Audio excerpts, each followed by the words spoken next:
درود بر دوستان عزیز و بینندگان گرامی ما.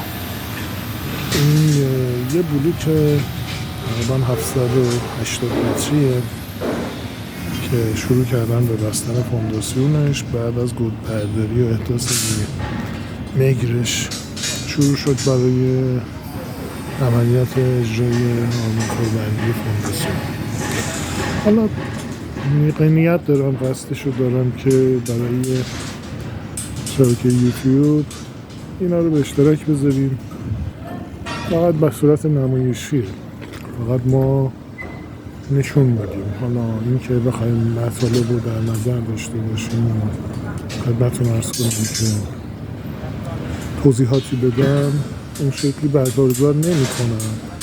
باز حالا ببینیم در آینده چجوری پیش میره. شاید هم یه توضیحاتی و اینا اگر دوستان سوالاتی چیزی داشتن در خدمتشون هستم.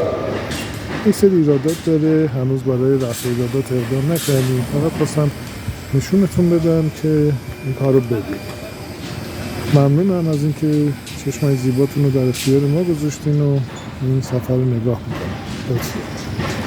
فعلا خدا نگهدارتون.